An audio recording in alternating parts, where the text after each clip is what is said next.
ગત રાત્રે રાજકોટ તાલુકા થાણા વિસ્તારમાં રાધે હોટલ પાસે કણકોટ ગામે જાહેર રોડ પર એક સફેદ કલરની ફોર વ્હીલર ગાડી જેના રજિસ્ટ્રેશન નંબર GJ03NK2095 હતા.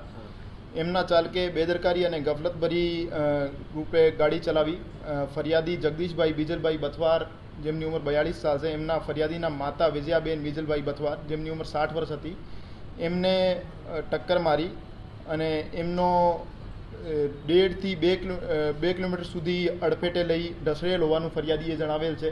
તો એમની તપાસના કામે અત્યારે રાજકોટ તાલુકા પોલીસ સ્ટેશનમાં ભારતીય ન્યાય સંહિતાની કલમ 281, ભારતીય ન્યાય સંહિતાની કલમ 106(1) હેઠળ ગુનો દાખલ કરવામાં આવેલ છે અને લાશનું ઇન્ક્વેસ્ટ કરી પંચનામું કરવામાં આવેલ છે અને પીએમ માટે હોસ્પિટલમાં મોકલવામાં આવેલ છે. અને ગાડીની તપાસ કરતાં આ ગાડીના માલિક સતીશભાઈ કાંતિલાલ સિંગલ હતા, જે ધોરાજીના રહેવાસી છે.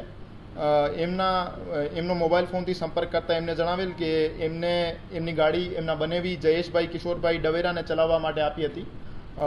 એમના બનેવી એટલે આરોપીની તપાસ કરતાં એમના ઘરે કોઈ મળી આવેલ નથી, પણ જે ગાડીથી અકસ્માત થયો હતો આ ગાડી પોલીસ દ્વારા કબજે કરવામાં આવેલ છે અને આગળની તપાસ હાથ ધરવામાં આવેલ છે.